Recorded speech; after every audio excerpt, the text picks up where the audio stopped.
Your algorithm will never work in the real world, my brother declared to our entire family at Thanksgiving dinner, just 8 hours before I would sign the acquisition papers, making me the youngest self-made billionaire in healthcare technology. My pioneering predictive diagnosis system had just been purchased by Microsoft for $3.7 billion.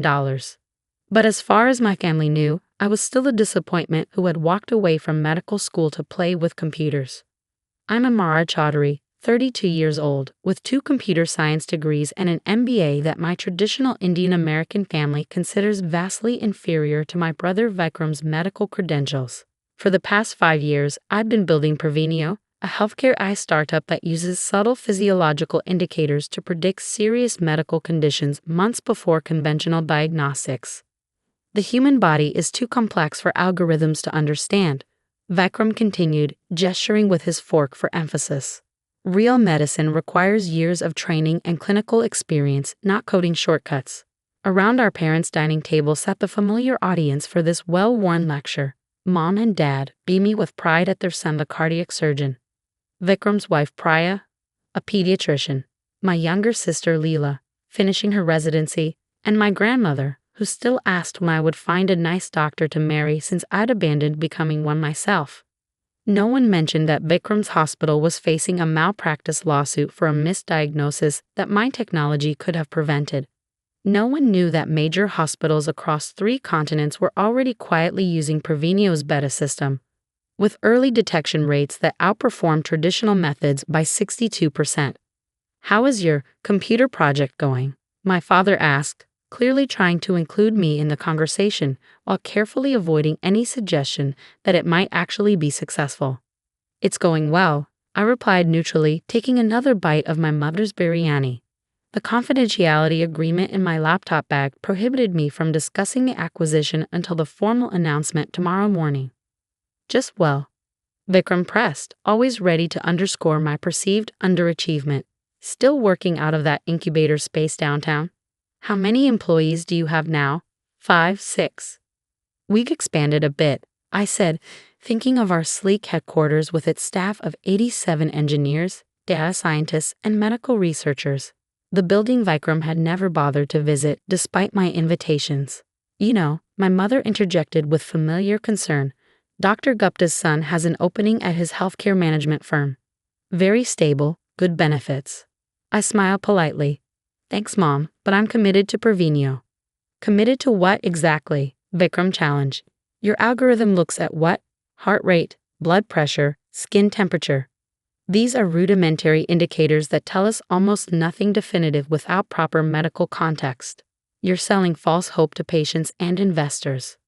What he didn't know, what none of them knew, was that Prevenio's system incorporated over 347 physiological and behavioral indicators, most imperceptible to human observation. We trained our eye on anonymized data from millions of patient records, identifying patterns that preceded serious conditions long before they became clinically apparent. Actually, Leela spoke up unexpectedly. I read an interesting paper about predictive healthcare AI in the New England Journal last month. She glanced at me.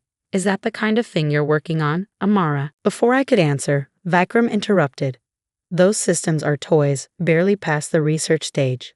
Real medical professionals understand that diagnosis requires presence, intuition, a human touch. My phone vibrated with a text from Zach, my CTO.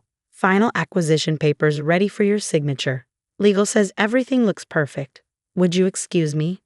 I stood, leaving the familiar weight of disappointment at the table. I need to make a quick call. In my childhood bedroom, now converted to a guest room but still lined with my academic awards, all seemingly diminished by my decision to leave medical school, I sat on the edge of the bed and called Zach. How's the family dinner going? He asked, knowing exactly what these gatherings were like after 5 years as my right-hand person. The usual, I sighed. My existence is a disappointment to medical science, apparently. Well, Microsoft disagrees to the tune of $3.7 billion, Zach laughed. Legal says the announcement is locked for 9 a.m. Eastern. You ready for this? Was I ready? 5 years of work, of doubt, of being dismissed by my family and the medical establishment, culminating in vindication on a scale I'd hardly dared imagine. More than ready, I replied. I'll sign everything first thing tomorrow. When I returned to the dining room, the conversation had moved on to Leela's residency challenges. No one asked about my call. No one ever did. Amara, will you be at the Medical Association dinner next month? My mother asked as we cleared the plates. Vikram is receiving an innovation award for his cardiac procedure techniques. The irony wasn't lost on me. My brother was being celebrated for innovation in a field that would be transformed by the technology he dismissed, my technology. I might be traveling, I answered truthfully. After tomorrow's announcement, I had meetings scheduled across Europe with healthcare systems eager to implement Prevenio's platform. Always too busy with that startup to support family, my mother sighed, not quite under her breath. Later, as I prepared to leave, Vikram cornered me near the door. Listen, I'm saying this as your brother who cares about you, he began, his tone softening into what I recognized as his bedside manner. These tech startups, they're unstable, 90% fail. You're brilliant, Amara, you always have been. It's not too late to come back to medicine, to do something meaningful. I looked at my brother, Harvard Medical School, youngest chief of cardiology in his hospital's history, our parents' unquestioned success story, and felt a moment of genuine pity. I am doing something meaningful, Vic, I said quietly. You might want to watch the business news tomorrow. His brow furrowed. What's that supposed to mean? Just a suggestion, I replied, kissing our mother goodbye and heading to my car. The drive to my downtown apartment gave me time to reflect on the journey that had led to this moment. The idea for Prevenio had come during my second year of medical school, when a classmate collapsed during an exam from a congenital heart condition that had gone undiagnosed despite regular checkups. Reviewing his case history later, I identified subtle indicators that had appeared in his routine vitals for months, patterns too easily dismissed as normal variations, but which collectively formed a recognizable signature of his condition. What if an algorithm could see what human doctors missed? What if we could teach a system to recognize the complex patterns that preceded serious medical events, identifying risk factors before they became emergencies? My medical professors had dismissed the concept. My family had been horrified when I left medical school to pursue it. Only my grandfather, a brilliant engineer who had immigrated to America with nothing, had understood. They laughed at me too, little one, he had told me before he passed away. Every innovation begins as an impossibility. His life insurance policy had provided my seed funding. I arrived home to find a delivery waiting, champagne from Rebecca Chin, the venture capitalist who had led our series of funding round when no one else would touch a medical AI company founded by a failed medical student. The note read simply, "To impossible things." Morning came with a flurry of texts and emails as the acquisition announcement hit the financial news. Mikey Rosa of T acquires AI he of carry SDRTU he PREVEIO for $3.7 billion splashed across Bloomberg, CNBC, and every major business outlet. My phone began ringing almost immediately. The first call wasn't from my family. It was from Dr. Patel, chief of medicine at my brother's hospital. Amara, I've just seen the news, he said, his voice warm with genuine enthusiasm. We've been following Prevenio's development closely. I wanted to personally congratulate you and to discuss how we might implement your system here. The irony of potentially deploying my technology in the very hospital where my brother practiced wasn't lost on me. I'd be happy to arrange a demonstration, Dr. Patel. Excellent. And perhaps you could present at our next innovation forum. Your brother Vikram speaks highly of your work. I nearly laughed aloud at the obvious lie. I'd be delighted. After finishing the call, I checked my messages.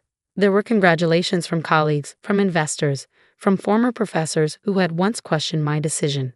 But nothing from my family. I wasn't surprised. They likely hadn't seen the news yet, still going about their morning routines, unaware that their failure daughter was now headline news. At 10:17 a.m., my mother finally called. Amara? Her voice sounded strange, almost hesitant. Your father is reading something on his iPad about Microsoft and a company called Prevenio. It says you sold your company for billions. Is this true?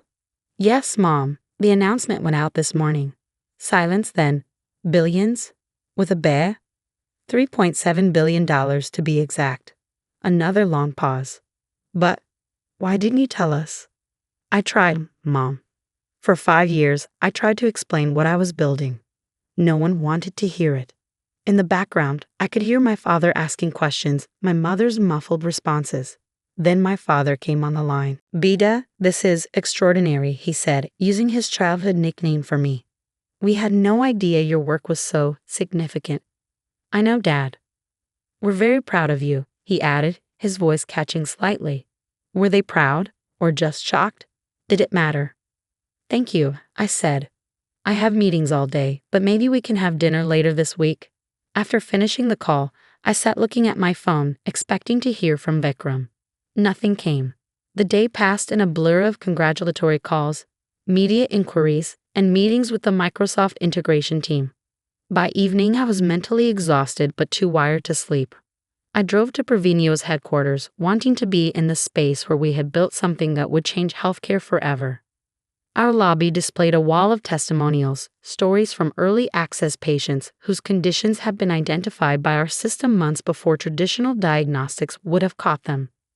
Terminal illnesses caught early enough to treat, life-threatening events prevented, real people with families who would have more time together because of what we had built. I thought I might find you here. I turned to find Vikram standing awkwardly by the entrance, still in his hospital scrubs. How did you get in? I asked. Your security guard recognized me from your family photos. He gestured vaguely around the space. This is impressive, much bigger than I imagined. I said nothing, waiting. Dad showed me the acquisition news. He continued moving further into the lobby. Then Dr. Patel called me into his office to discuss implementing your system at the hospital. He seemed surprised I hadn't told him my sister was the Amara Chowdhury. The irony clearly wasn't lost on him. I didn't know, he said finally, about any of this, the scale of what you've built, the impact it's having. You never asked. I replied simply. None of you did. He nodded, acknowledging the truth of it. Can you show me how it works? Your algorithm? For the next hour, I gave Vikram the demonstration I offered countless times over the years, each invitation declined or ignored. I showed him how our system integrated with hospital data systems, how it flagged subtle patterns, how it had already saved lives. This would have caught the Henderson case, he said quietly, referring to the malpractice suit his hospital was facing. We missed the indicators. All of them. That's why I built it, I replied. Not to replace doctors, but to see what humans can miss. To give patients more time. We stood side by side, looking at the wall of testimonials. I was wrong, Vikram finally said. Not just about your company, but about everything. I dismissed what you were doing because it didn't follow the path I understood. I couldn't see that you were creating a new path altogether. It wasn't quite an apology, but from Vikram, it was unprecedented. There's something else, he continued, pulling a medical journal from his bag. I want to show you a case I'm working on. A patient with unusual cardiac rhythms that don't match any known pattern. I've been wondering if your system if you might look at it with me. The gesture was small but significant. My brother, the cardiac surgeon, asking for my professional input, perhaps for the first time. I'd be happy to, I said. 2 days later, my family gathered again, this time at an upscale restaurant downtown. The dynamics had shifted palpably. My parents, still processing the magnitude of the acquisition, vacillated between beaming pride and lingering confusion about exactly what I had built. So Microsoft will use your algorithm in hospitals? My mother asked, clearly trying to understand. Yes, integrated with their healthcare systems, I explained patiently. It will help doctors identify potential health issues earlier, allowing for preventive interventions instead of just reactive treatments. Like that case you helped Vikram with, my father said, nodding as if he'd understood all along. Vikram, for his part, seemed subdued, still reconciling his previous dismissal of my work with the reality of what Prevenio had become. Amara's system flagged indicators I hadn't connected, he admitted.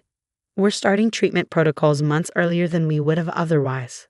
I always knew you were doing important work, Rita, my mother declared, conveniently rewriting history, a brilliant doctor and a brilliant businesswoman.